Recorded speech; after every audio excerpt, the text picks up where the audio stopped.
நீங்க பார்க்க போறது காதலர் தினத்தையொட்டி தியேட்டர்லயும் ஓடிடிலயும் ரிலீஸ் ஆன படங்களை தான் பார்க்க போறீங்க. ஃபர்ஸ்ட் தியேட்டர்ல என்னென்ன படம் ரிலீஸ் ஆயிருக்குன்றத பார்த்துடலாமா?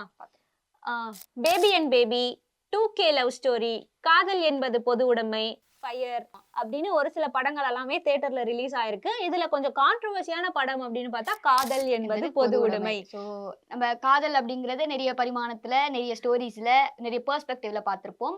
ஸோ காதல் என்பது பொது உடைமை கதை எடுத்துட்டோம் அப்படின்னா 2 பெண்களுக்கு நடுவில் ஏற்படுற காதலை பத்தி தான் பேசியிருக்காங்க.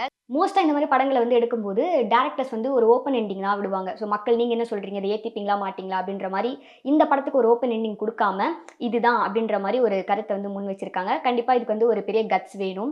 அண்ட் ஓடிடில ரிலீஸ் ஆகுறது பாத்தீங்கன்னா காதலிக்க நேரம் இல்லை, அந்த படம் வந்து நெட்ஃபிளிக்ஸ்ல ரிலீஸ் ஆகுது. அண்ட் குடும்பஸ்தன் படம் இப்போ வந்து அது செம ஹிட் ஆச்சு. அந்த படம் அது பிப்ரவரி 28ஆம் தேதி அப்போ ZEE5ல ரிலீஸ் ஆக போகுது.